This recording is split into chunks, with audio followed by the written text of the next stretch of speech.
اس مختصر سے وقت میں آپ تمام کے سامنے ایک بہت ہی اہم عنوان پر روشنی ڈالنے کی کوشش کروں گا، اور آج کا میرا جو ٹاپک اور عنوان ہوگا ماہ محرم کی فضیلت، یا ماہ محرم کی فضیلت اور اس میں کرنے والے اعمال۔ انشاءاللہ اس بات پر میں روشنی ڈالنے کی آج کوشش کروں گا، تاکہ محرم کا جو مہینہ ہماری زندگیوں میں اللہ رب العزت بھیجتا ہے، جو حرمت والے مہینوں میں سے یاد رکھے ایک مہینہ ہے، یہ ان محترم مہینوں میں سے جن کی حرمت کا اللہ رب العزت نے حکم دیا۔ کب سے یہ محترم ہے؟ جب سے اللہ رب العزت نے آسمان اور زمین کی پیدائش کی، اور پھر نبی محترم صلی اللہ علیہ وسلم نے بہت سارے اعمال اس کے اندر کیے، یا نبی اکرم صلی اللہ علیہ وسلم نے کچھ خاص اعمال اس مہینے کے اندر کیے، یا اس کے اندر اس مہینے کی محترم ہونے کے علاوہ بھی اس کے اندر عاشورہ جو ایک دن آتا ہے اس کی بھی اپنی ایک فضیلت ہے، یاد رکھیے، اور اس میں بھی کرنے والے کچھ مخصوص اعمال ہے، یاد رکھیے۔ تو آج میں من جملہ ماہ محرم جو ہے اس کے اندر اس کی فضیلت کیا ہے پہلے ہم دیکھیں گے، اور اس میں کرنے کے لیے جو نبی اکرم صلی اللہ علیہ وسلم نے جو کام کیے یا حکم دیا وہ کام کیسے کرے، اور اس کام کے کرنے میں جو مسائل ہیں انشاءاللہ عزیز، جو روزہ رکھنے کا حکم دیا اس کے تعلق سے کچھ باتیں انشاءاللہ عزیز میں آج آپ کے سامنے رکھنے کی کوشش کروں گا۔ ہمیں چاہیے کہ ہم جو ہے سب سے پہلے تو دین اسلام جن چیزوں کا حکم دیتا ہے، جن چیزوں سے روکتا ہے، اس معاملے میں بڑے محتاط رہیں۔ مطلب جن کاموں کے کرنے کا حکم دیتا ہے، جن سے رکنے کا حکم دیتا ہے اس سے بڑے محتاط رہے، مطلب جن کو کرنے کا حکم دیتا ہے وہ کرے، جن سے روکتا ہے ان اعمال سے ہم رکے۔ اسی طرح جو حرمت والے مہینے جو کہ 4 ہے، یاد رکھیے، ان حرمت والے مہینوں میں ہمیں حکم ہے کہ ہم نیکیوں میں اضافہ کریں اور گناہوں، معصیت سے، برائی سے اپنے نفس کو جو ہے روکے رکھے، یا اپنے نفس کو برائی سے دور رکھے، یاد رکھے، اور ظلم اور زیادتی خاص طور سے اس سے اپنے آپ کو بچائے۔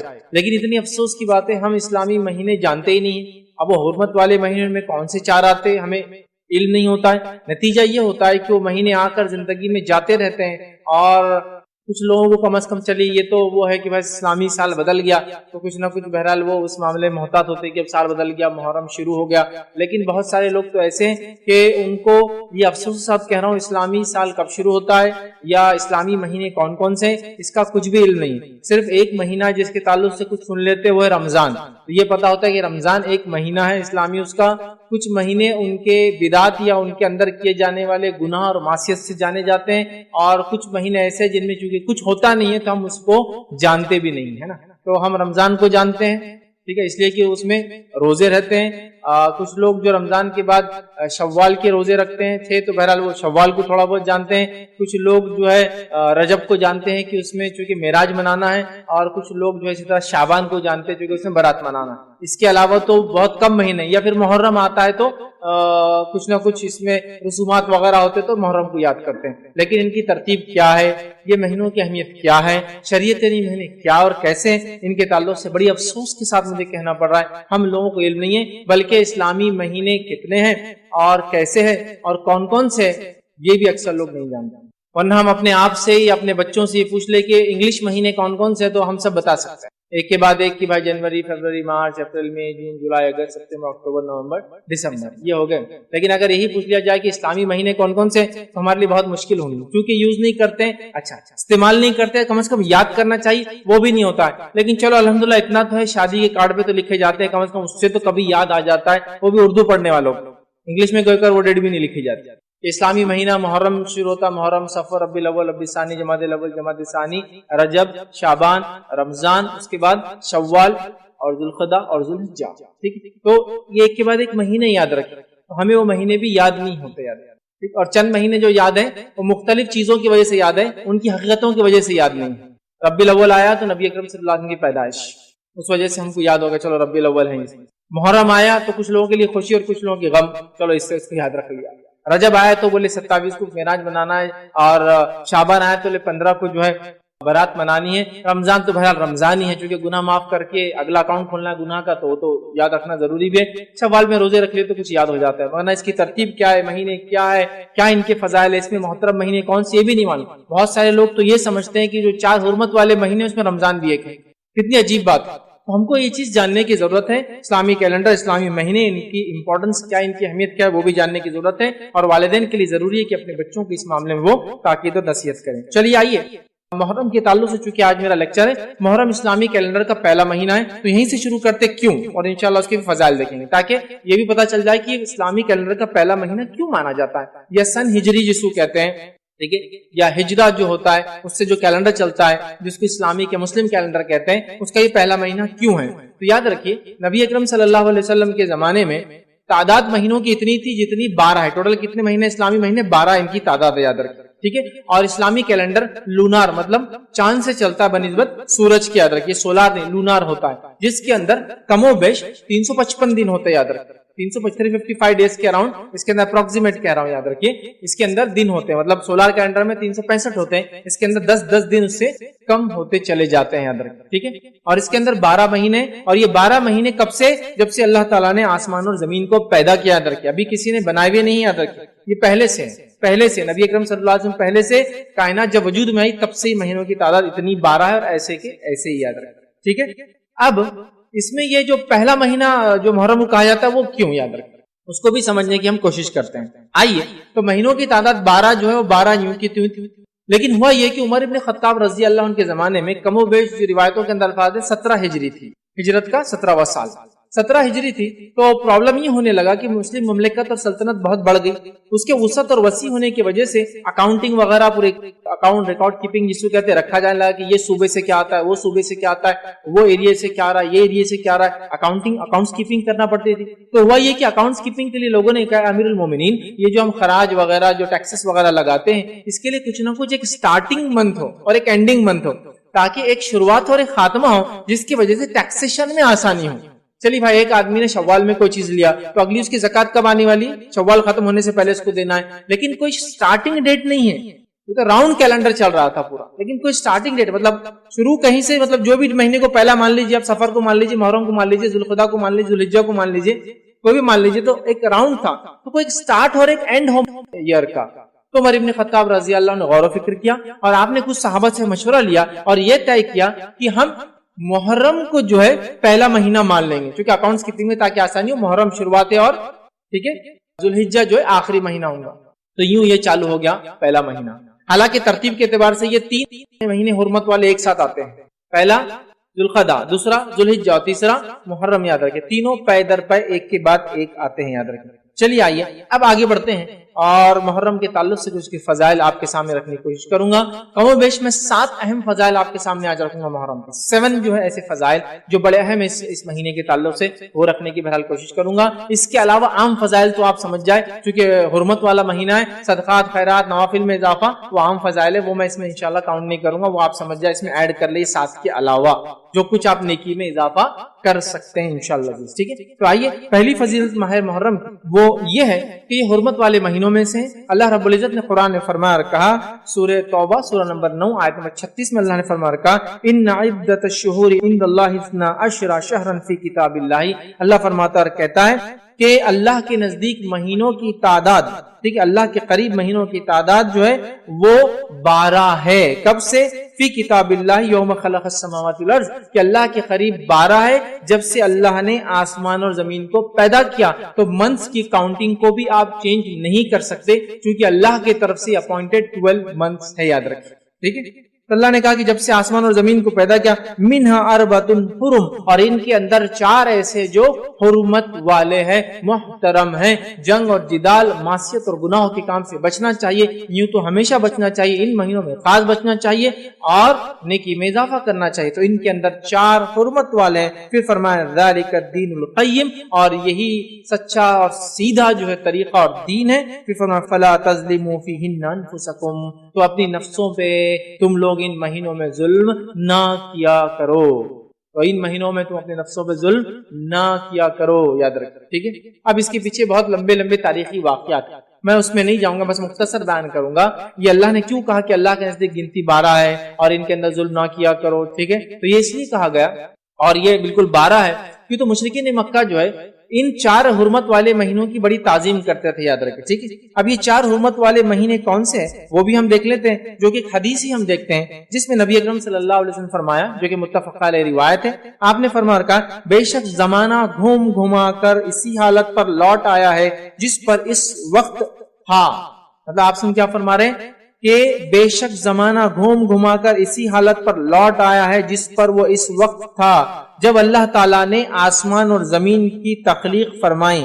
سال کے 12 مہینے ہیں جن میں 4 حرمت والے مہینے ہیں.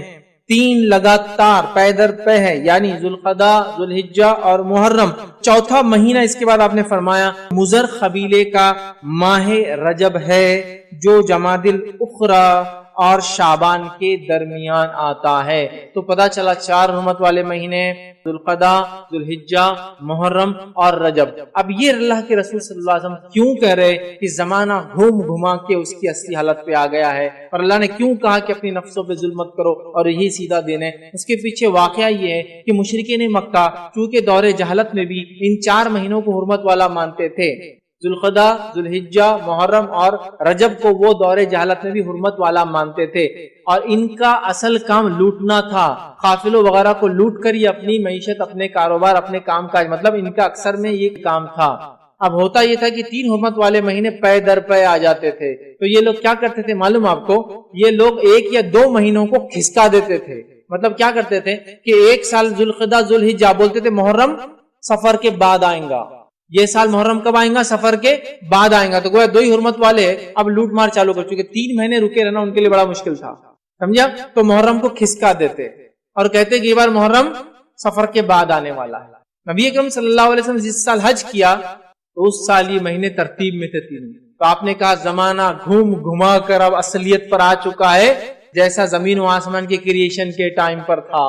مطلب نبی اکرم صلی اللہ علیہ وسلم جو خطبہ دے رہے ہیں تب عربوں نے اس کو بالکل ایک کے بعد ایک 3 مان لیا تھا، پے در پے تھے، اور اللہ کے رسول صلی اللہ علیہ وسلم نے جو کچھ گڑبڑ ان مہینوں کے اعتبار سے ہوئی ریکٹیفائی کر کے ہم کو بتا دیا کہ آج زمانہ بالکل میں جو کہہ رہا ہوں، جو وقت ہے، جو تاریخ ہے، وہی ہے۔ اور جو مشرکین نے خلط ملط کر دیا تھا، مہینوں کو ٹرانسفر کرتے تھے کہ یہ سال سفر پہلے آئیں گا اور محرم بعد میں آئیں گا، ٹھیک ہے، تو وہ اب سب ختم ہو گیا ہے، اور 4 حرمت والے مہینے ہیں، تو گویا مشرکین بھی ان 4 کو حرمت والا مانتے تھے۔ تو گویا محرم کی سب سے بڑی، سب سے پہلی، سب سے اول فضیلت یہ کہ یہ حرمت والے مہینوں میں سے ایک مہینہ ہے، اللہ کے چوزن منتھ میں سے ایک منتھ ہے جو محترم ہے، حرمت والا ہے، مطلب اس کے اندر بہت سارے گناہ اور ایسے اعمال سے جو عام دنوں میں بھی حرام ہے، ان ایام میں بدرجہ اولا حرام ہے کرنا، سمجھا؟ تو محترم، حرمت والا اسی لیے کہا جا رہا ہے کہ بہت ساری چیزیں جو عام جگہ حلال ہے ان مہینوں میں حرام ہے، جنگ جدال کرنا، ڈیفنس کر سکتے، اٹیک نہیں کرنا، تو یہ ساری چیز اس میں انکلوڈڈ ہے، یاد رکھیں۔ تو یہ 4 محترم مہینوں میں سے ایک مہینہ ہے، تو یہ سب سے پہلی محرم کی فضیلت ہے، یاد رکھیں۔ آئیے آگے بڑھتے ہیں، محرم کی دوسری اہم فضیلت کیا ہے وہ آپ کے سامنے رکھتا ہوں۔ دوسری محرم کی اہم فضیلت ہے وہ یہ ہے، اللہ نے فرمایا جو سورہ توبہ کی آیت نمبر 36 کا ایک حصہ تھا، فَلَا تَظْلِمُوا فِيهِنَّ أَنفُسَكُمْ، تو ان مہینوں میں اپنے نفسوں پر ظلم نہ کرو، کہ ان مہینوں میں اپنے نفس پہ ظلم نہ کرو، گناہ اور معصیت کے کاموں سے بچو، محترم مہینہ ہے، گناہ کرو گے تو شدت ہے اس گناہ کی، ٹھیک ہے، نیکی کرو گے تو افضل ہے ان ایام میں، تو کہا اپنی نفسوں پر ظلم نہ کرو، اللہ رب العزت نے کہا، یاد رکھیں۔ تو پتہ چلا عام مہینوں کے اعتبار سے ان مہینوں میں گناہ اور معصیت کرنا، یاد رکھیے، یہ زیادہ جو ہے بری بات ہے، اس اعتبار سے کہ اس مہینے کی عظمت و حرمت ہے۔ حالانکہ امام قتادہ رحمۃ اللہ علیہ فرماتے ہیں، ان کا قول ہے، حرمت والے مہینوں میں ظلم کرنا دیگر ماہ کے بنسبت ظلم کرنے سے زیادہ بڑا گناہ ہے اور غلطی کا کام ہے، اگرچہ ظلم کرنا ہر حال میں عظیم گناہ ہے، مگر اللہ اپنے امر میں سے جسے چاہتا ہے عظیم بنا دیتا ہے۔ تو امام قتادہ رحمۃ اللہ علیہ جو بڑے مشہور مفسرین میں بھی ہے، ان کے اقوال آپ سنتے ہوں گے بار بار، وہ فرماتے ہیں کہ ان ایام میں حرمت والے 4 مہینوں میں گناہ کرنا بڑا زیادہ گناہ ہے۔ حالانکہ گناہ تو گناہ ہی ہے، ہر بار گناہ کا گناہ ہی ملیں گا، لیکن چونکہ اللہ نے ان کو حرمت والا قرار دیا ہے، اس میں گناہ کرنا ایک عظیم گناہ ہے، مطلب اس کا گناہ زیادہ ملیں گا۔ تو ہمیں ان مہینوں میں اپنے آپ کو ظلم، زیادتی اور گناہ اور معصیت سے بچانا چاہیے اور نیکی میں اضافہ کرنا چاہیے۔ تو گویا یہ مہینے میں، اس کی حرمت میں، اس کی فضیلت میں ایک فضیلت یہ ہے کہ اس میں ہمیں نیکیوں میں اضافہ کرنا چاہیے، گناہوں سے رکنا چاہیے، کیونکہ یہ حرمت والا مہینہ ہے۔ اب یہ حرمت والا مہینہ ہے، معلوم ہوگا تو ہم نیکی میں آگے بڑھیں گے، گناہ سے بچیں گے نا۔ اب نون ہی نہیں، محرم کب آتا ہے اور کب چلا جاتا ہے معلوم نہیں۔ اچھا، کچھ لوگوں کو معلوم یہ تو بس اتنا معلوم کہ عاشورے کا ایک دن ہے اور کچھ بھی نہیں معلوم۔ نہیں میرے بھائی، یہ پورا کمپلیٹ منتھ، چاہے 29 کا ہو یا 30 ڈیز کا ہو، حرمت والا، اور یہ 4 مہینے کمپلیٹلی حرمت والے ہیں، کمپلیٹلی بالکل۔ ذوالقعدہ، ذوالحجہ، محرم اور رجب کمپلیٹ حرمت والے، چاہے کتنے بھی دن کے ہو، 30 کے ہو یا 29 کے۔ ہاں ان میں بھی مخصوص ایام اور زیادہ کچھ ہے، جیسے کہ ذوالحجہ کے پہلے 10 ایام اتنے افضل ہے کہ اس میں کیے گئے اعمال باقی تمام سال کے اعمال سے افضل ہے نا۔ پہلے 10 دن ہم سب جانتے ہیں تو بڑے حرمت والے، یاد رکھیے یہ ایام ہیں۔ تو اس میں دوسری فضیلت یہ ہے نیکی میں آگے بڑھنا ہے، اپنے نفس کو ظلم سے بچانا ہے، یاد رکھیے تبھی ہم ظلم سے بچا سکتے ہیں اپنی نفس کو، جب معلوم ہو یہ مہینہ چل رہا ہے۔ چلیے آئیے آگے بڑھتے ہیں۔ تیسری فضیلت اس ماہ کی، اس مہینے کی، اس منتھ کی کیا ہے وہ دیکھتے ہیں۔ اسے نبی اکرم صلی اللہ علیہ وسلم نے اللہ کا مہینہ قرار دیا ہے۔ محرم کا مہینہ اللہ کا مہینہ ہے، ویسے تو پورا سال اللہ کا ہی ہے، لیکن اللہ جس سے چاہتا اپنی نسبت جوڑ سکتا ہے، جس کو چاہتا اپنی طرف سے فضیلت دے سکتا ہے نا۔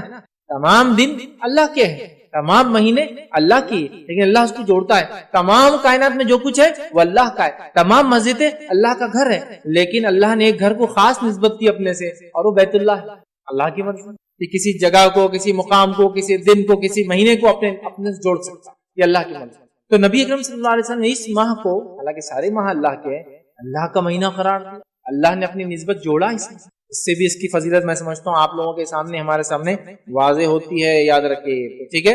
تو آئیے اللہ کا مہینہ ہے، اس تعلق سے مسلم کی روایت ہے، نبی اکرم صلی اللہ علیہ وسلم فرماتے ہیں اور حدیث کے الفاظ ہے افضل الصیام بعد رمضان شہر اللہ المحرم، کیا فرماتے ہیں؟ رمضان المبارک کے بعد اللہ کے مہینے محرم کے روزے سب سے زیادہ افضل ہیں۔ تو یہاں اللہ کا مہینہ شہر اللہ المحرم کہا، تو یہاں کا شہر اللہ المحرم اللہ کا مہینہ محرم، یہاں ہمارا ابھی جو جملہ ہے یہ لیں گے ہم، اللہ کا مہینہ محرم۔ تو تیسری فضیلت اس مہینے کی ہے، نبی اکرم صلی اللہ علیہ وسلم نے اس ماہ کو اللہ کا مہینہ کہا۔ میں سمجھتا ہوں فضیلت بڑی واضح ہے، یہ اللہ کا مہینہ ہے، سارا سال اللہ کا، لیکن اس مہینے کو اللہ نے خاص نسبت دی اپنے آپ سے، یاد رکھیے۔ ابن رجب رحمۃ اللہ علیہ فرماتے اور کہتے ہیں کہ اس حدیث میں اس بات کی صراحت ہے، کلیریفیکیشن ہے کہ رمضان کے بعد سب سے بہترین نفل روزہ اللہ کے مہینے محرم کا ہے۔ رمضان کے بعد ایک تو اس میں شہر اللہ المحرم سے پہلے کہ افضل الصیام، سب سے افضل روزہ اس مہینے کا ہے، اور وہ کون سا مہینہ ہے؟ جو ہے محرم کا ہے، اور یہ مہینہ کیا ہے؟ اللہ کا مہینہ، یاد رکھیے یہ یہاں بتایا جا رہا ہے۔ تو محرم یہ اللہ کا مہینہ، یاد رکھیے، اور اس کی بڑی جو ہے حرمت ہے، یاد رکھیے اس مہینے کی، یاد رکھیے، ٹھیک ہے۔ اب آئیے، چونکہ اس کو اللہ کا مہینہ محرم کہا گیا ہے، اسی سے ہم اس کی چوتھی فضیلت بھی دیتے ہیں، اور چوتھی فضیلت اس مہینے کی وہ یہ ہے کہ حرمت والے مہینوں میں یہ سب سے افضل مہینہ ہے۔ حرمت والے مہینے کتنے ہیں؟ 4 ہیں، اس میں یہ سب سے افضل ہے۔ یہ تو خاص طور سے اس مہینے کی نسبت یہ کہا گیا شہر اللہ المحرم، اللہ کا مہینہ محرم، سمجھ رہے ہیں؟ اللہ کا مہینہ محرم کیا گیا، اور اس تعلق سے بعض اسلاف کے اقوال کیسے دیکھیے، جو میں کہہ رہا ہوں حرمت والے مہینے سب سے افضل ہے، کیوں کہہ رہا ہوں کہ بعض علماء اور بعض اسلاف کے اقوال اس طرح سے وہ کہتے ہیں، جیسا کہ حسن بصری رحمۃ اللہ علیہ جو کہ تابعین نے بڑا مقام، اونچا مقام، کبار تابعین میں سے، وہ فرماتے اور کہتے ہیں کہ حرمت والے مہینے میں سب سے افضل اللہ کا مہینہ محرم ہے۔ نیز فرمایا، مطلب اسی سے اللہ کا مہینے سے فرماتے ہیں اللہ نے سال کا آغاز حرمت والے مہینے سے کیا ہے اور حرمت والے مہینے سے ختم کیا ہے، اگر محرم سے چالو ہوا اور ذوالحجہ پہ ختم ہوا، جو ہے مہینے سے ختم کیا ہے، لہذا اللہ کے نزدیک سال میں ماہ رمضان کے بعد محرم سے بڑھ کر کوئی ماہ نہیں ہے۔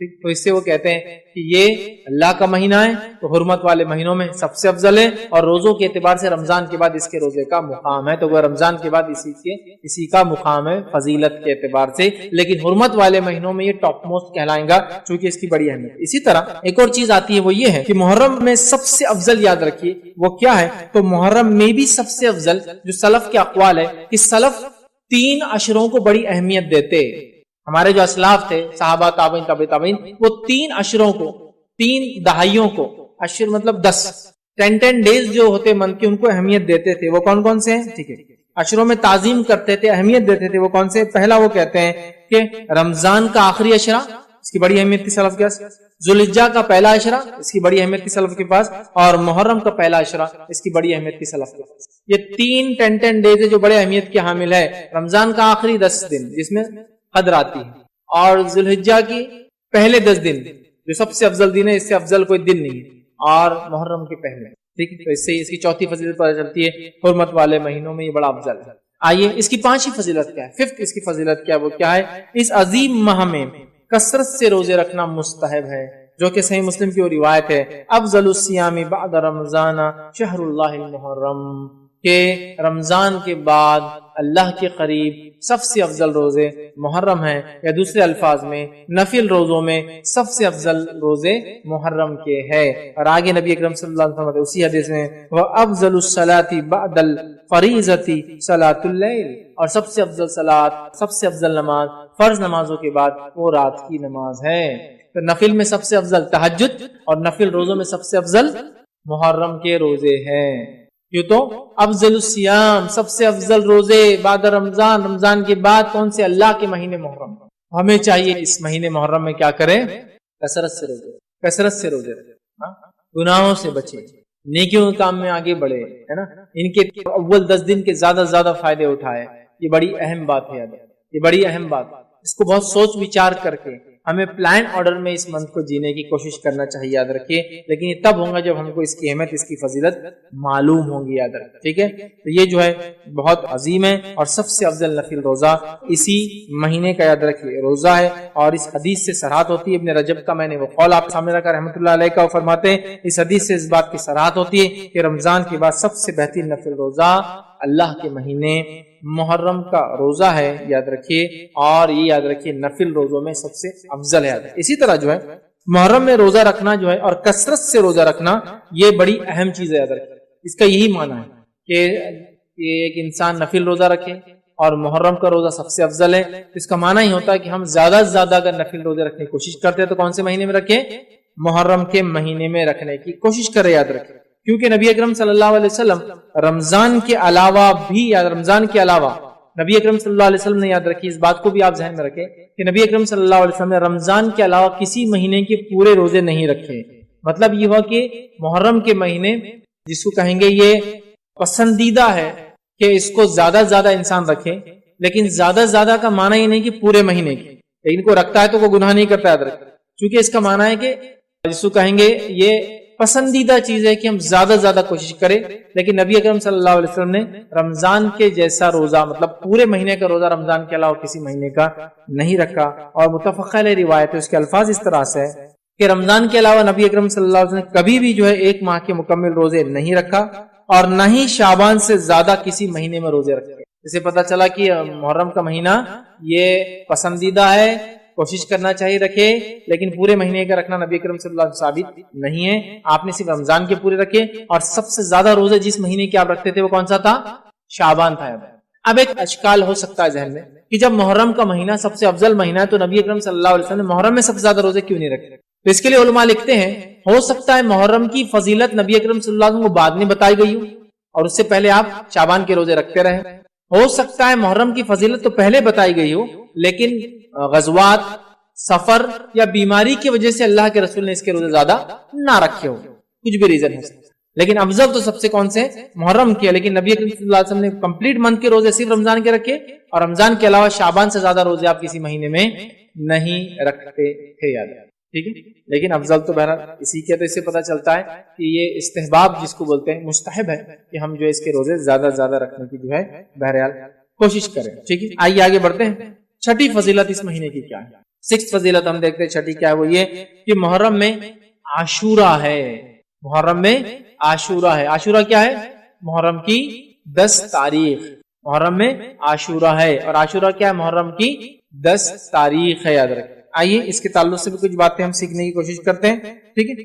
جمہور کے نزدیک، سلف اور خلف کے نزدیک، یاد رکھیے، محرم کی 10 تاریخ کو عاشورہ کہتے ہیں۔ اس میں کوئی اختلاف نہیں کہ عاشورہ کب آتا ہے۔ محرم کی 10 تاریخ کو عاشورہ کہتے ہیں۔ لیکن ایک بار وضاحت کر دوں، لوگوں نے اس تعلق سے بڑی جھوٹی سچی روایتیں بیان کی، یاد رکھیں، اتنی کہ کبھی کبھار تو کاؤنٹ نہیں کر سکتے۔ لیکن عاشورے کے تعلق سے اکثر روایتیں ضعیف اور موضوع ہے، سوائے چند کو چھوڑ کے جو میں آپ کے سامنے رکھ دوں گا آج انشاءاللہ۔ سمجھ رہا؟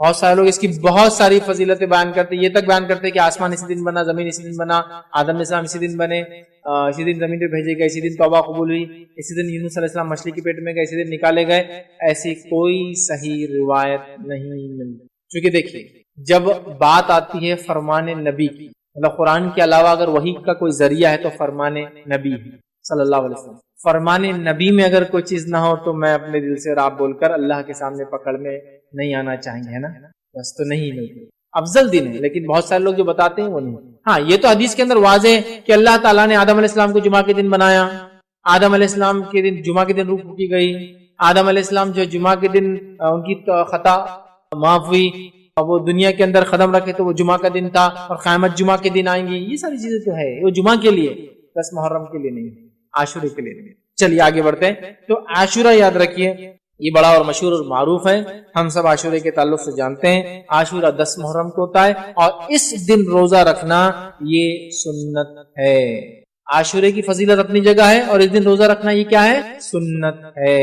صحیح مسلم کی روایت ہے، نبی اکرم صلی اللہ علیہ وسلم فرماتے اور کہتے ہیں کہ جو صحیح مسلم کی روایت ہے، مجھے اللہ تعالیٰ سے امید ہے کہ یوم عاشورے کا روزہ گزشتہ 1 سال کے صغیرہ گناہوں کا کفارہ بنے گا۔ مجھے امید ہے کہ عاشورے کا روزہ پچھلے 1 سال کے صغیرہ گناہوں کا کفارہ بنے گا۔ حالانکہ حدیث میں صغیرہ نہیں ہے، لیکن میں ترجمے رکھ رہا ہوں۔ کیوں؟ اس لیے کہ کبھی بھی کبیرہ گناہ بغیر توبہ کے معاف نہیں ہوتے، اور اگر بندوں کے ساتھ کیے گئے تو بندوں سے بھی معافی ضروری ہے۔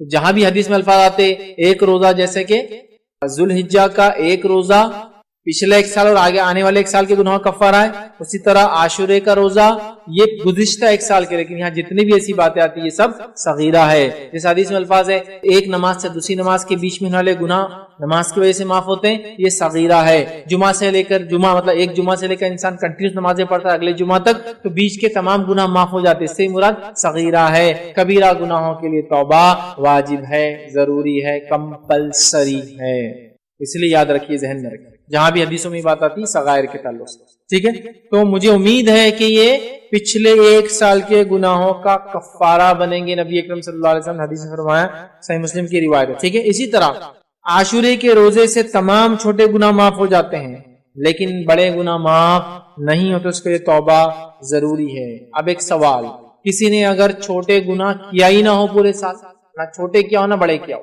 تو پھر کیا ہوگا عاشورے سے اس کو فائدہ؟ اس کے درجات علماء لکھتے بلند ہو جائیں گے۔ چھوٹے بھی گناہ نہیں کیا، بڑے بھی گناہ نہیں کیا، اس کے درجات بلند ہو جائیں گے۔ اسی طرح اگر کسی نے چھوٹے گناہ نہیں کیا ہو اور بڑے اس کے اکاؤنٹ میں، تو علماء لکھتے انشاءاللہ عزیز ان بڑے گناہوں کے شدت میں انشاءاللہ اللہ تخفیف کریں گا۔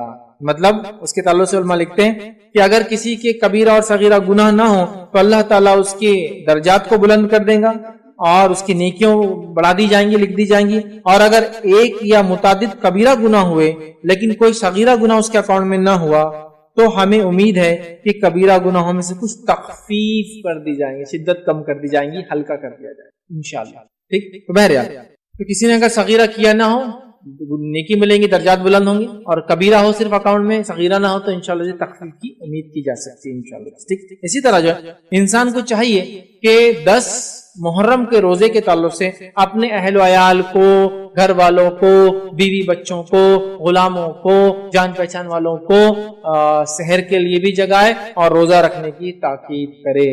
سمجھ رہا؟ سحر کے لیے بھی جگانا چاہیے روزہ۔ سحر کے لیے میں کیوں کہہ رہا ہوں؟ کیونکہ یہ عام دنوں میں سحر کا ٹائم کسی کو معلوم نہیں ہوتا، خاص دنوں میں رمضان میں تو پورا اس کا تقویم آ جاتی نا، ٹائم ٹیبل آ جاتا ہے۔ عام دنوں میں ٹائم ٹیبل نہیں ہوتا، بڑا کنفیوژن ہو جاتا ہے۔ تو آپ لوگ آج کل تو بڑا آسان ہے، آپ اگر موبائل سے یوز کرتے ہیں تو آج کل تو ایسے ایپس ہیں جس میں آپ ڈال دیں کہ آج کا سحر کا آخری وقت، تہجد کا آخری وقت اور سحر کا آخری وقت ایک ہی ہوتا ہے، مطلب فجر کی سٹارٹ سے پہلے سحر کر سکتے ہو، تہجد بھی پڑھ سکتے ہو۔ آپ دیکھ لیں بآسانی آپ کو مل جائیں گا۔ ہر زمین زمانے علاقے کا الگ ٹائم ہوتا ہے، اس لیے میں کوئی ٹائم بول نہیں سکتا ہوں، لیکن فجر کی سٹارٹ سحر کا خاتمہ ہے، یا پھر جس کو کہیں گے تہجد کا آخری وقت، سحر کا آخری وقت، ٹھیک ہے۔ تو بہرحال آپ اٹھائے، سب کو تیار کرے۔ آئیے اس تعلق سے ایک صحابیہ کا واقعہ سنتے ہیں، اور وہ فرماتی اور کہتی ہے، جن کا نام ربی بنت معوذ رضی اللہ عنہ، وہ کہتی ہے ہم خود اس روزے کو رکھتی تھی اور اپنے بچوں کو بھی روزہ رکھواتی تھی، اور ہم ان کے لیے اون کا گڑیا بنا دیتی تھی، مطلب اون کی گڑیا بنا دیتی تھی۔ چنانچہ ان میں سے جب کوئی کھانے کے لیے ضد کرتا یا روتا تو وہ گڑیا ہم کھیلنے دے دیتے تاکہ افطار تک وہ کھیل میں مشغول رہے، مائنڈ ڈائیورٹ کرنے بچوں کا۔ تو وہ بڑے بھی رکھتے تھے، بچے بھی رکھتے تھے، اور بچوں کا مائنڈ ڈائیورٹ کرنے میں اون کی گڑیا بنا کے رکھتے تھے، سمجھ رہا؟ تو عبادتوں میں بچے بھی شامل ہوں گے، اور بچوں کا خیال رکھنا بھی اس حدیث سے پتہ چلا کہ صحابیات پہلے سے ان کے کھیلنے ملنے کا انتظام کر دیتے تھے، حالانکہ یہ بہت غربت والا زمانہ تھا، تو اون ہوتا تھوڑا سا گڑیا بنا دی، بچہ ضد کرا اگر روزے میں کہ مجھے کھانا ہے، کھیلنے دے دی تاکہ وہ کھیل میں لگ جائے اور روزہ کمپلیٹ ہو جائے، افطار تک کھیلتا رہے یاد رکھے. اور جو روایت دیکھی متفقہ علیہ تھی، وہ جو صحابیات گڑیا بناتی. ٹھیک ہے. اب جو 10 محرم کا جو روزہ ہے، جب نبی اکرم صلی اللہ علیہ وسلم نے اس کا حکم دیا تو آپ کو بتایا گیا کہ اس دن جو ہے یہود بھی روزہ رکھتے ہیں. ٹھیک. تو نبی اکرم صلی اللہ علیہ وسلم نے فرمایا کہ ان کی مخالفت میں ہم پھر 2 روزے رکھیں. جب آپ کو بتایا گیا کہ یہ روزہ یہود بھی رکھتے ہیں تو نبی اکرم صلی اللہ علیہ وسلم نے فرمایا ان کی مخالفت میں ہم 2 روزے رکھیں. آئیے ابن عباس رضی اللہ عنہ کی ایک روایت ہے، آپ فرماتے اور کہتے ہیں، اس روایت کے الفاظ دیکھیں، جب رسول اللہ صلی اللہ علیہ وسلم نے یوم عاشورہ کا روزہ رکھا اور دوسروں کو بھی اس کا حکم دیا تو صحابہ کرام نے عرض کیا، اے اللہ کے رسول صلی اللہ علیہ وسلم، جو ہے یہودی تو اس دن کی تعظیم کرتے ہیں. تو اللہ کے رسول صلی اللہ علیہ وسلم نے فرمایا، اگر اللہ نے چاہا تو میں آئندہ برس ہم، مطلب اللہ نے چاہا تو ہم یا ہم لوگ یا میں آئندہ برس جو ہے 9 محرم کا روزہ بھی رکھیں گے. ابن عباس رضی اللہ عنہ فرماتے اور کہتے ہیں کہ نبی اکرم صلی اللہ علیہ وسلم آئندہ سال آنے سے قبل ہی انتقال کر گئے. جب آپ نے یہ حکم دیا کہ عاشورے کا ایک روزہ پچھلے 1 سال کے گناہ کفارہ ہے تو آپ کو بتایا گیا اس دن کی تعظیم تو یہود کرتے ہیں، اس دن کرتے ہیں.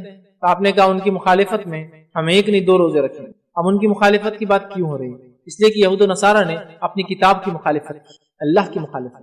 اس لیے نبی اکرم صلی اللہ علیہ وسلم نے آخری نبی نے ان کی مخالفت، دشمنی سے نہیں. لوگ بولتے ہیں دشمنی سے نہیں، کیونکہ انہوں نے اللہ سے دشمنی، اللہ کے احکامات کو نہیں مانا، پیدا کرنے والے کے حکم کو نہیں مانا، اس لیے ہم ان کی مخالفت، ورنہ کوئی دشمنی نہیں اس کے ساتھ. سمجھ رہا؟ تو آپ نے ان کی مخالفت کی. تو آپ نے کہا کہ انشاءاللہ عزیز اگر میں زندہ رہا تو آنے والے سال کون سا روزہ رکھوں گا؟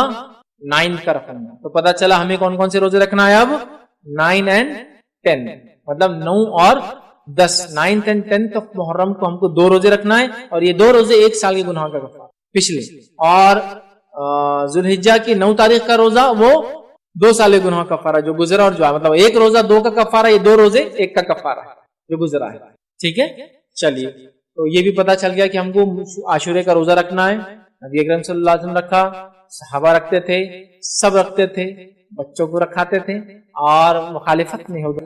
2 روزے ہم کو رکھنا ہے، مطلب 10 کا تو رکھنا ہی اور 1 اضافہ کرنا ہے. آئیے دوسری روایت کے اندر صحیح مسلم کے اندر الفاظ ہے، اگر میں اگلے سال زندہ رہا تو 9 محرم کا بھی روزہ رکھوں گا. ایک میں اوپر والی میں کہا تھا کہ ہم رکھیں گے، اس میں کہا کہ میں رکھوں گا. اس سے پتا چلا آپ کو اور ہم کو 9 اور 10 کا رکھنا ہے، یاد رکھیں. اسی طرح جو ہے عبداللہ ابن عباس رضی اللہ عنہ فرماتے ہیں، مسند احمد کی روایت ہے، اس روایت میں اختلاف ہے. اس روایت میں اختلاف ہے، کچھ نے اس کو ضعیف قرار دیا ہے، لیکن محمد شاکر نے جو کہ ایک محدث تھے انہوں نے اس کو حسن قرار دیا. تو میں کہوں گا اس پہ علماء کا اختلاف ہے اس حدیث کی سند میں. اس حدیث کے الفاظ کیا سنیے، مسند احمد کی روایت ہے، اور بھی یہ روایتیں اور بھی الفاظ سے آتی ہے، مطلب اور بھی حدیثوں کی کتاب موجود ہے. روایت کے الفاظ ہے، عاشورے کے دن کا روزہ رکھو لیکن یہود کی مخالفت بھی کرو، لہذا 1 دن پہلے یا 1 دن بعد رکھو. لہٰذا 1 دن پہلے یا 1 دن بعد رکھو. تو میں یہ کہوں گا کہ جو 9 10 کا نہ رکھ سکے تو وہ کون سا رکھے؟ 10 اور 11 کا. لیکن افضل کون سا ہے؟ 9 اور 10. کیونکہ یہ روایت میں اختلاف ہے، اس کی صحت میں، اس کی سند میں، کہ یہ ضعیف ہے یا حسن ہے، اس میں اختلاف ہے، دونوں رائے علماء کی. بٹ افضل کیا ہے؟ 9 اور 10. 9 اور 10 نہیں ہو سکا تو پھر نیکسٹ فیز میں 10 اور 11 کے لیے ہم جائیں گے، 10 اور 11 کے لیے جائیں گے. لیکن افضل 9 اور 10 سے یہ بات واضح ہونی چاہیے آپ لوگوں کے ذہن میں. چلیے آگے بڑھتے ہیں. اب کسی وجہ سے یہ 2 روزے آپ نہیں رکھ سکتے اور آپ کو صرف 10 کا روزہ مل گیا، مطلب آپ 9 کا بھی نہیں رکھ پا رہے اور 11 کا بھی نہیں رکھ پا رہے کسی وجہ سے، تو کیا ہم 1 روزہ رکھ سکتے ہیں؟ یہ تو ہاں، یہ خالی 1 روزہ بھی رکھا جا سکتا ہے انشاءاللہ، اس میں کوئی مسئلہ نہیں ہے. یاد ہے کسی وجہ سے اگر آپ 1 روزہ ہی رکھ پائے تو بھی یہ کافی ہے. بہت سارے لوگوں کی غلط فہمی ہے کہ اگر 9 10 یا 10 11 کا روزہ نہیں ہوا، نہیں رکھ پائیں گے تو پھر 10 کا روزہ بھی وہ ڈراپ کر دیتے ہیں. کیا کرتے ہیں؟ غلطی کیا ہوتی ہے؟ وہ بولتے ہیں اب 9 کا نہیں ہو رہا اور 11 کا بھی کسی وجہ سے نہیں ہو رہا تو 10 بھی کیا کرتے ہیں؟ چھوڑ دیتے ہیں. ایسا کرنا غلط ہے. اگر کسی وجہ سے آپ 9 کا بھی نہیں رکھ پائے، اگر کسی وجہ سے آپ نے سوچے 10 11 رکھوں گا اور 11 کا نہیں رکھ پائے، تو آپ کا 10 کا روزہ بالکل درست ہے. تو گویا خالی 1 روزہ بھی، جیسا کہ میری صحت ساتھ نہیں دیں گی، 2 روزے تو میں رکھ سکتا ہوں، 1 ہی رکھتا ہوں، تو آپ 1 بھی رکھ سکتے ہیں. نیت رکھے کہ اللہ میری صحت ہے تو میں دوسرا بھی ضرور. یا کسی عورت نے نیت کی کہ 10 اور 11 کا رکھیں گی، سمجھو کسی وجہ سے، ٹھیک ہے، اور ہوا یہ کہ 10 کو تو روزہ رکھ پائی اور 11 کو ناپاک ہو گئی، وہ بھی کوئی مسئلہ نہیں. یا کوئی عورت 9 کو ناپاک، سمجھ رہے ہیں، اور اس نے نیت کی تھی کہ 9-10 رکھوں گی، تو بہرحال وہ پھر 10-11 رکھ لیں، اس کے پاس موقع ہے۔ تو بہرحال کسی وجہ سے آپ 9 کا یا 11 کا روزہ سفر کی وجہ سے، بیماری کی وجہ سے، عورت کی حیض کی وجہ سے، کسی اور پرابلم سے نہیں بھی رکھ پائے، صحت کی وجہ تو آپ کو ایک روزہ بھی انشاءاللہ عزیز کفایت کر جائیں گا، اس میں کوئی حرج نہیں۔ ایک اور غلط فہمی کہ ایک روزہ نہیں رکھنا بولے ایک روزہ بھٹکتا، اس کی کوئی دلیل نہیں ہے کہ ایک روزہ بھٹکتا، ایسا کچھ بھی نہیں بولے جوڑی دار لگتا، بہت کامن مسکنسپشن ہے، ایک روزہ کبھی نہیں رکھنا، 2 رکھنا بولے، تو لہٰذا 9-10 جیسا ہے۔ اسی طرح ذوالحجہ میں بھی بولے ایک نہیں رکھنا 9 کا، ایک دن پہلے چونکہ ذوالحجہ کی 10 تاریخ کو تو عید ہے، مطلب بقرعید ہے، تو بولے 8-9 کا رکھنا، ایسا نہیں ہے، ایک روزہ بس۔ ہاں، جو روزہ ایک نہیں رکھنے کا حکم دیا گیا وہ کون سے روزہ ہے؟ جمعے کا اکیلا روزہ رکھنا منع کیا گیا اور ہفتے کا اکیلا روزہ رکھنا منع کیا گیا۔ تو اگر آپ کو جمعہ رکھنا ہے تو آپ کو جمعرات ایڈ کرنا پڑے گا اس میں، یا پھر جمعہ رکھنا ہے تو آپ کو ہفتہ ایڈ کرنا پڑے گا اس میں، یا آپ کو ہفتہ رکھنا ہے تو اتوار ایڈ کرنا پڑے گا اس میں۔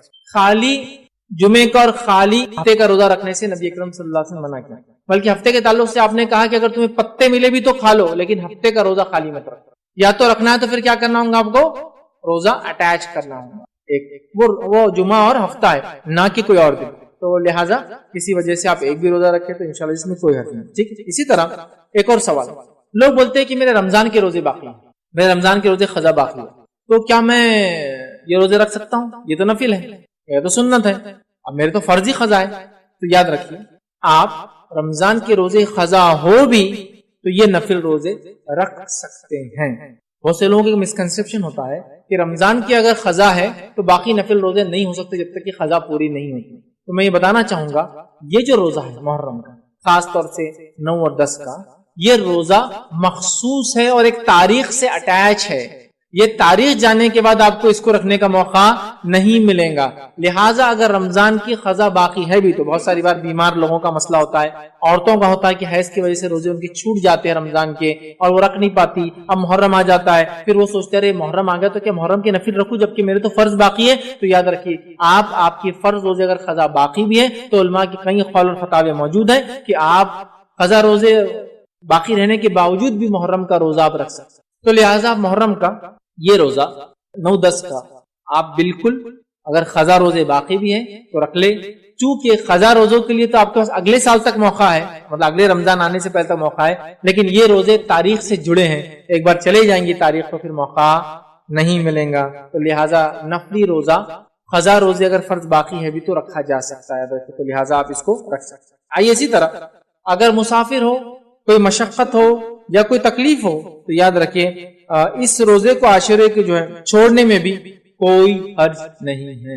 کوئی تکلیف ہے، کوئی مشقت ہے، کوئی پرابلم ہے، بہت سے لوگ عاشورے کرتے ہو بہت زیادہ شدت کے ساتھ میں رکھنے چاہے، ایسا نہیں، آپ چھوڑ سکتے۔ اور سفر میں بھی، بیماری میں بھی آپ کو لگتا ہے کہ روزہ رکھنے کے آپ کیپیبل ہے تو اس کو کنٹینیو رکھ سکتے ہیں، دونوں چیزیں، مطلب چھوڑ بھی سکتے ہیں مجبوری میں اور رکھ بھی سکتے ہیں آپ کی مرضی سے۔ سفر میں ہو کیا میں رکھوں، اس لیے کہ اللہ نے تو قرآن میں کہا کہ رمضان کی بھی روزے اور آپ سفر میں تو چھوڑ سکتے ہیں، لیکن اگر کسی کو تندرستی، صحت ہے اور سفر میں تکلیف نہیں ہوں گی اور وہ اس کو اپنے سفر میں آڑ نہ بنا لے روزے کو تو رکھنے میں کوئی حرج نہیں۔ آڑ بولے تو کیسا، اب آپ سفر میں ہیں اور آپ کو طاقت کی ضرورت اور آپ اپنے آپ کو سفر میں روزے کو آڑ بنانے کے لیے روزہ رکھ لے رہے 10 کا، آپ سامان اٹھانا، ارے تم اٹھاؤ میں روزے سے آج جانا، مطلب لوگوں کے لیے اپنے روزے کو آڑ بنا رہے ہیں، ایکسٹرا سو رہے بھائی، اٹھنا کام کا ٹائم ہے، نہیں میں آج روزہ ہے نا، معلوم ہے تم لوگ تو بے روزے دار ہے، میں تو روزہ ہے نا، تو میرے کو آڑ نہیں ہونا چاہیے، ٹھیک ہے، اس چیز کو آپ یاد رکھیں، ٹھیک ہے۔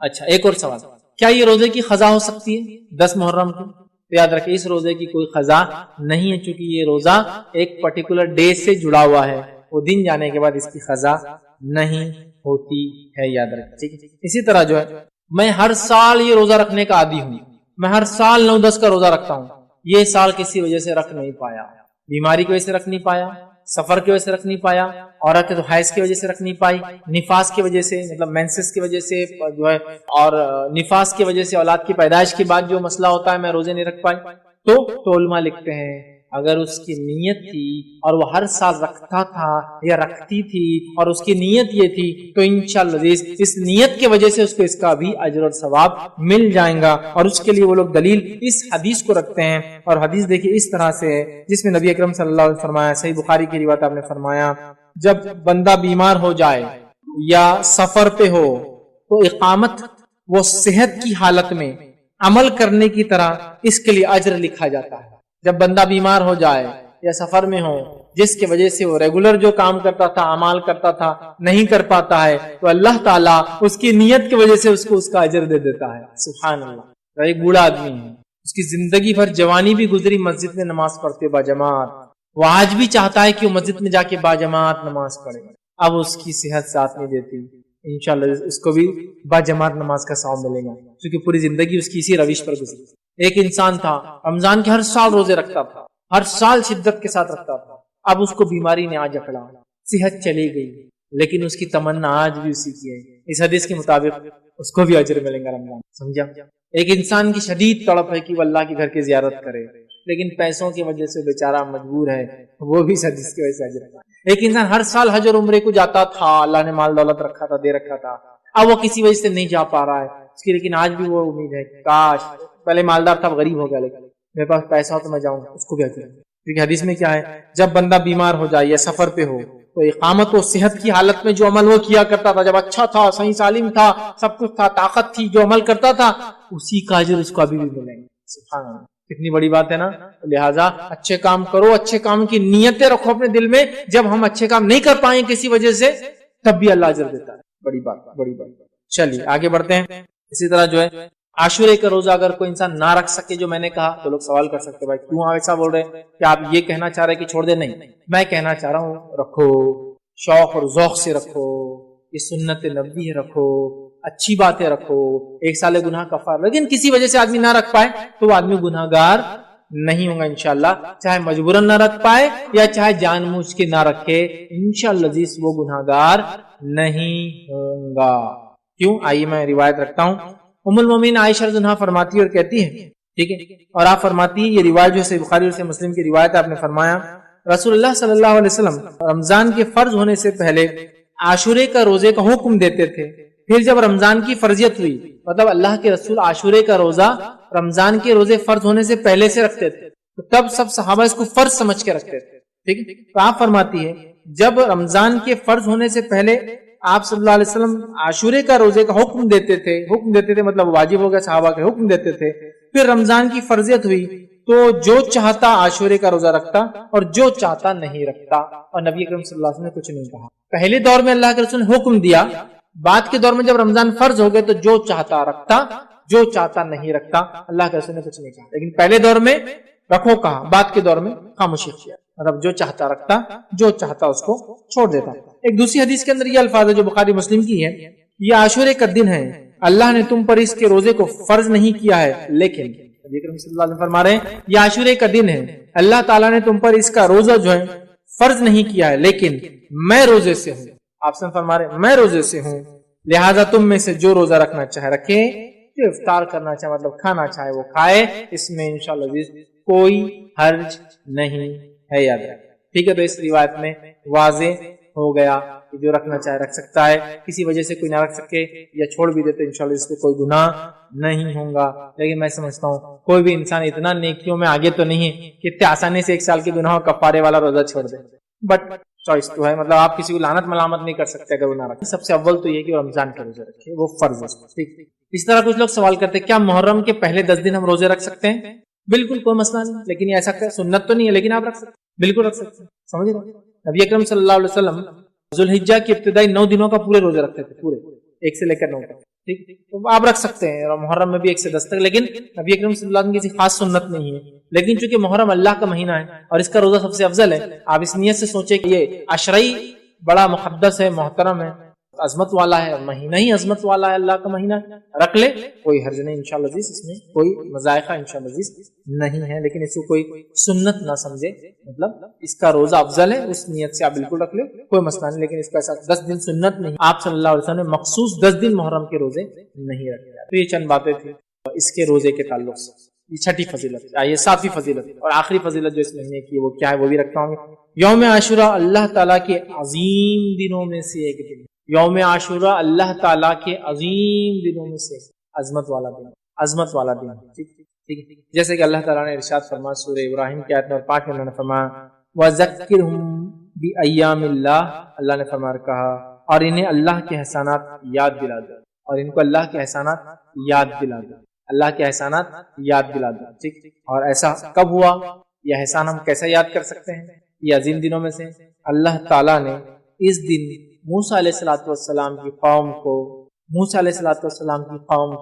فرعون سے نجات دی. تو 10 جو محرم ہے، جو یہودی اس دن روزہ رکھتے تھے، جن کی مخالفت میں اللہ کے رسول صلی اللہ علیہ وسلم نے روزہ رکھا، وہ کیوں رکھتے تھے؟ کیونکہ اس دن اللہ تعالیٰ نے بنی اسرائیل کو، ہم سے پہلے مسلمانوں کو، ہم سے پہلے انبیاء کو ماننے والوں میں سے ایک نبی کو، برگزیدہ اولو العزم نبی کو ماننے والے ایک قوم جو موسیٰ علیہ السلام کی قوم تھی، ان کو اللہ نے آزادی دی تھی. وہ ہم سے پہلے ایمان لانے والوں کو آزادی دی تھی، اور اس فرعون کو اور اس کے لشکر کو ہلاک کیا تھا. گویا ایول کو، برائی کو اللہ تعالیٰ نے ختم کیا تھا اس دن. تو لہٰذا اس اعتبار سے یہ ایک عظیم دن ہے، اور اللہ کی جو ہے احسانات یاد دلاتا ہے یہ دن. یہود اس دن مدینہ کے اندر کیا کرتے تھے؟ اس دن روزہ رکھتے تھے اور عید مناتے تھے، اور ان کی عورتیں زیورات وغیرہ پہنے، تو وہ لوگ پہلے سے کرتے تھے، ان کی عورتیں زیورات وغیرہ پہنتی تیار ہوتی تھی.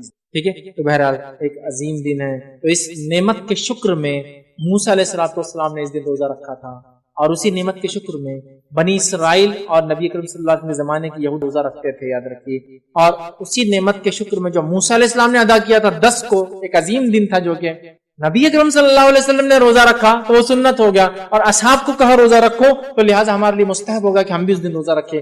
گویا ہم بھی پچھلے لوگوں کی خوشی میں شامل ہو رہے ہیں. گویا یہ موسیٰ علیہ السلام ان کی قوم کے لیے، بنی اسرائیل کے لیے انڈیپینڈنس ڈے تھا، فرعون سے نجات کا دن، آزادی کا دن تھا، جس نے غاصبانہ طور سے، غلط اور ظالمانہ طور سے ان پہ قبضہ کر رکھا تھا اور ان کو غلام بنا دیا تھا اپنی زمین میں. سمجھا؟ تو گویا یہ دن اللہ کے شکر کا دن ہے، ایک عظمت والا دن ہے.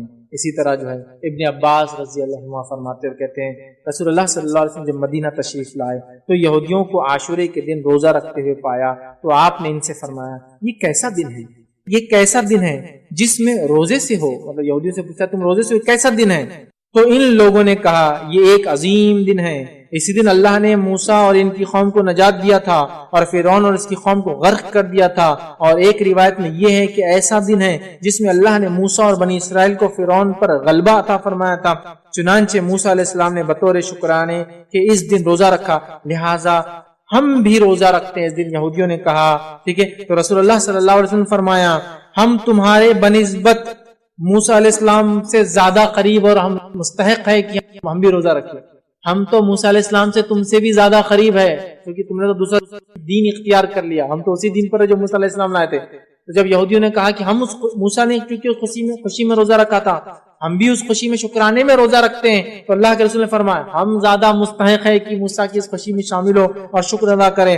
لہٰذا آپ نے کہا موسیٰ علیہ السلام کے زیادہ قریب وہ مستحق ہے. چنانچہ اللہ کے رسول صلی اللہ علیہ وسلم نے اس دن کا روزہ رکھا، اور صحابہ کرام کو بھی اس دن کا روزہ رکھنے کا حکم دیا. تو گویا ہم بھی پچھلے لوگوں کی خوشیوں میں شامل ہو رہے ہیں جو ہم سے پہلے ایمان والے تھے. اس عظیم دن اللہ رب العزت نے ان کو آزادی دی تھی، یاد رکھیں. اسی طرح عاشورہ ہمیں اس بات کی یاد دہانی کرتا ہے کہ مسلمانوں کے درمیان آپسی گہرا تعلق ہے، چاہے ہم زمین زمانے کے اعتبار سے دور ہو، آپسی گہرا تعلق ہے. عاشورہ یہ ہم کو پیغام دیتا ہے، چاہے زمین اور زمانے کے اعتبار سے ہم بہت دور ہو سکتا کوئی مسلمان آج کسی اور ملک میں ہو، لیکن اگر تکلیف نہیں ہو تو ہمیں اس کا احساس ہونا چاہیے. اور زمانے کے اعتبار سے بھی اگر ہم سے دور ہو، جیسا موسیٰ علیہ السلام کی خوشی ہوئی، ہم بھی اس خوشی میں شامل ہوئے. اگر ہم سے پہلے کے لوگوں کو کسی کو تکلیف پہنچی تھی تو ہم بھی ان کے دکھ میں آج شامل ہوئے. ہم کو تکلیف ہوتی ہے اس واقعے کو سن کے. اصحاب اخدود ہے نا، ہزاروں کی تعداد میں آگ میں جلا دی، ہم اس میں شامل ہیں. عیسیٰ علیہ السلام کو ماننے والوں کو ہزاروں کی تعداد میں بھوکے شیروں کے سامنے ڈال دیا جاتا تھا. آپ کو معلوم ہے رومی حکومت، بزنطینی حکومت بننے سے پہلے، مطلب رومن امپائر جب تک عیسائیت قبول نہیں کیا تھا، تو انہوں نے ہزاروں ہزار عیسائیوں کو جو عیسیٰ علیہ السلام پر ایمان لائے تھے بھوکے شیروں کے سامنے ڈال. وہ تکلیف میں ہم بھی شامل ہیں، چاہے وہ آج یہود اور نصارہ ہو، لیکن جب وہ ایمان لائے تھے اپنے نبی پہ تو ہم ان کی تکلیفوں میں شامل. تو زمانے کے اعتبار سے ہم آگے پیچھے ہو یا علاقے کے اعتبار سے ہم آگے پیچھے ہو، ہم ایک دوسرے کی تکلیف اور خوشیوں میں ساتھ ہے. یہ بات کہ ہم کو اس سے میسج ملتا ہے، یاد رکھیے کہ زمین اور زمانے کے بدلنے سے کوئی فرق نہیں ہوتا. ہم مسلمان آپس میں ایک دوسرے سے گہرا تعلق رکھتے، یہ میسج وہی تھا. اور کیوں نہ ہو، اللہ رب العزت نے قرآن میں یہ بات کہی والمؤمنون والمؤمنات بعضهم اولیاء بعض. مومن مرد اور مومن عورتیں آپس میں دوست ہیں، اولیاء ہیں، ایک دوسرے کی مددگار ہے. سورۃ توبہ کی آیت نمبر 71 ہے یہ، ایک دوسرے کی مددگار ہے، دوست مومن مرد اور مومن عورتیں. تو یہ بھی پیغام ہم کو ملتا ہے. اسی طرح 10 کو جب موسیٰ علیہ السلام اپنی قوم کو لے کر نکلے اور سامنے سمندر تھا بڑا، بنی اسرائیل موسیٰ علیہ السلام کے ساتھ تھی، فرعونی پیچھے سے ان کا لشکر آ کر موسیٰ علیہ السلام کو گھیر لیا۔ سورہ شورى میں اللہ رب العزت نے اس واقعے کو نقل کیا آیت 61 اور 62 کے اندر، اور اللہ نے فرمایا انا لمدرکون، اور جب بنی اسرائیل نے کہا یقیناً اب ہم پکڑے گئے، اب پیچھے سے آگے انہوں نے ادراک کر لیا ہمارا اب تو ہم گھیر لیں گے، پکڑ لیں گے ہم کو، موسیٰ علیہ السلام نے فرمایا کلا ان معی ربی سیہدین، ہرگز نہیں، یقین مانو میرا رب جو ہے میرے ساتھ ہے، جو ضرور مجھے راہ دکھائے۔ اور کیا ہوا؟ اللہ نے حکم دیا اضرب بعصاک، مار اپنے لاٹھی کو اس پانی میں، اور سمندر دو حصوں میں تبدیل ہو گیا۔ موسیٰ علیہ السلام بنی اسرائیل اس سے نکل گئے، فرعونی بھی پیچھے چلے، ان کے نکلنے کے بعد سمندر پیچ اپ ہو گیا، مل گیا، اور وہ سب غرق، یہ تھا ہوا۔ اس کے بعد موسیٰ علیہ السلام نے شکر ادا کیا اللہ، اور روزہ رکھا، یاد رکھا۔ اور یاد رکھیے اس دن کی تعظیم اتنی زیادہ تھی، یہ تاریخی روایتوں میں ملتا ہے کہ دور جہالت میں بھی چاروں مہینے محترم مشرکین مکہ مانتے تھے، مشرکین مکہ بھی اس روز روزہ رکھتے تھے 10، اور اسی دن کعبے کا غلاف بھی بدلتے تھے۔ عاشورے کعبے کا غلاف یاد رکھیے نبی اکرم صلی اللہ علیہ وسلم نے بدلا، اور اس کے بعد وہ سلسلہ اور معاملہ چلتا ہی رہا۔ تو مشرکین مکہ دور جہالت میں اس دن روزہ رکھتے تھے کیونکہ اس دن کی عظمت کے اعتبار سے، اور وہ لوگ اس دن کعبے کا غلاف تبدیل کیا کرتے، تو گویا مشرکین مکہ کے پاس بھی اس کی عظمت تھی۔ اور اسی طرح مائی عائشہ کی جو روایت ہے اس سے پتہ چلتا یہود و نصارہ کے پاس بھی اس کی عظمت اور تعظیم تھی۔ میں سمجھتا ہوں پورا واقعہ میں نے آپ کے سامنے رکھ دیا، پھر بھی بہت مختصر سا اس کو ایک بار پھر دہراتا ہوں۔ مائی عائشہ کی روایت وہ فرماتی اور کہتی ہے زمانہ جاہلیت میں قریش عاشورے کے دن کا روزہ رکھتے تھے، خود رسول اللہ صلی اللہ علیہ وسلم نے بھی ہجرت سے پہلے اس دن کا روزہ رکھا، ہجرت سے روزہ رکھا۔ جب آپ صلی اللہ علیہ وسلم ہجرت کر کے مدینہ منورہ تشریف لائے، خود بھی اس دن کا روزہ رکھتے تھے اور دوسروں کو بھی اس دن کا روزہ رکھنے کا حکم دیتے تھے، لیکن جب ماہ رمضان کے روزے فرض کر دیے گئے تو آپ نے عاشورے کے دن کا روزہ رکھنے کا اہتمام ترک کر دیا اور فرمایا جو چاہے اس دن کا روزہ رکھے، جو چاہے اس کو چھوڑ دے۔ صحیح مسلم اور دوسری روایت جو صحیح مسلم کی اس میں الفاظ اس طرح سے ابو موسیٰ اشعری رضی اللہ عنہ فرماتے اور کہتے ہیں یہود یوم عاشورے کو شکرانے کا روزہ رکھتے تھے، اس دن مسرت کا اظہار کرتے تھے، عید مناتے تھے، اپنی عورتوں کو زیورات اور سامان پہناتے تھے زینت کا، اور سامان پہن کر وہ مزین ہوتی، اپنے آپ کو سجاتی اور سنوارتی۔ یہود بھی روزہ رکھتے، مشرکین بھی روزہ رکھتے، اور اس دن کی حرمت ان کے پاس بھی۔ تو عاشورہ ہمیں کیا میسج دیتا ہے؟ عاشورہ ہمیں میسج دیتا ہے کہ یہ ایک بڑا تعظیم کا دن ہے، اللہ کی عظمت والا دن ہے، یاد رکھیں۔ اس میں ہمیں روزہ رکھنا چاہیے شکرانے میں کہ اللہ نے ہم سے پہلے مسلمانوں کو نجات دی تھی، ہے نا۔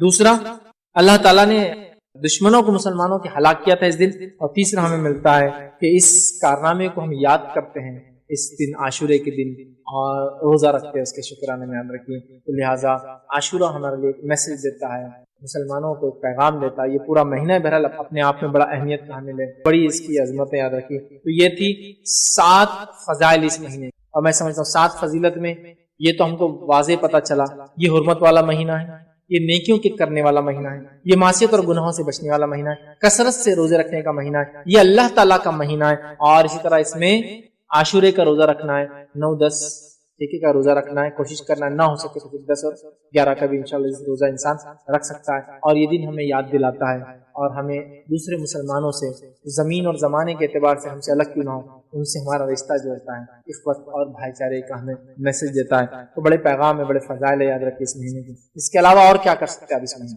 یہ 7 چیزیں تو بڑی اہم فضیلت اور اس میں اعمال کرنے والے دونوں میں لگ دیا، اس کے مسائل بھی۔ اور کیا کر سکتے ہیں اس مہینے؟ صدقہ کیجیے، نفل۔ اس کے علاوہ اس مہینے اور کیا کر، حرمت والا مہینہ ہے نا، تو پھر اس میں ذوالقعدہ بھی ایڈ کر لیجیے، ذوالحجہ بھی ایڈ کر لیجیے، محرم بھی ایڈ کر لیجیے، رجب بھی ایڈ کر لیجیے۔ نمازوں کا اہتمام کیجیے، نفل زیادہ، گناہ اور معصیت سے تو روکنا ہے اپنے، اور جتنی زیادہ نیکی مطلب صدقات کیجیے، خیرات کیجیے، نفل نمازیں پڑھیے، اور جتنی زیادہ نیکیاں کر سکتے کریے۔ اور ان 4 مہینوں میں جو حرمت والے بالخصوص گناہوں سے اپنے نفس کو بچانے کی کوشش کرے۔ تو یہ اعمال آپ اضافی اور 3 کر سکتے، کہوں گا نفل نمازوں میں اضافہ، نفل صدقے اور خیرات میں اضافہ، اور نیکیوں میں اضافہ آپ کیجیے۔ گناہوں سے بچنا تو ہے ہی اس مہینے کا، تو لہٰذا ان اعمال میں اب اضافہ کرنے سے انشاءاللہ عزیز ہم جو ہے ان 4 حرمت والے مہینوں کا صحیح فائدہ اٹھا سکیں گے۔ اور خاص طور سے محرم میں کیا کیا آپ اعمال کریں، میں نے آپ کے سامنے جو کرنا ہے تمام باتیں اس لیکچر کے ذریعے بہرحال رکھ دی۔ میں اپنی بات کو ہی ختم کروں گا۔ اللہ رب العزت سے دعا ہے کہ اللہ سبحانہ وتعالی ہم تمام کو ہر حرمت والے مہینے، ہر مقدس دن کا فائدہ اٹھانے کی بہرحال توفیق عطا فرمائے. ہر حرمت والے مہینے اور مقدس ایام یا مخصوص ایام جو اللہ نے اور اس کے نبی نے بتائے ان تمام ایام کا فائدہ اٹھانے کی بہرحال توفیق عطا فرمائے. ہم تمام کو جب تک زندہ رکھے اسلام اور ایمان پر زندہ رکھیے، خاتمہ ایمان پر ہو. وآخر دعوانا ان الحمدللہ رب العالمین. سبحان ربک رب العزت عما یصفون وسلام علی المرسلین والحمدللہ رب العالمین. انشاءاللہ عزیز کوئی بات اس درس سے نہ سمجھیے، آپ کا کوئی سوال ہو تو پوچھ لیں. خواتین کے لیے اوپر چٹس ہوتی ہے، آپ اپنا سوال لکھ کر بھیج دیں. جینٹس مرد حضرات کے لیے جو ہے مائک لایا جائیں گا، اپنا سوال آپ مائک میں کریں. بسم اللہ الرحمن الرحیم. الحمدللہ رب العالمین والصلاة والسلام علی خاتم النبیین والمرسلین. رب اشرح لی صدری ویسر لی امری واحلل عقدۃ من لسانی. اما بعد. السلام علیکم شیخ. یہ مہینہ تو اصل میں بہت سارے لوگ جو ہے ہمارے دینی بھائی وہ یاد حسین کی اس میں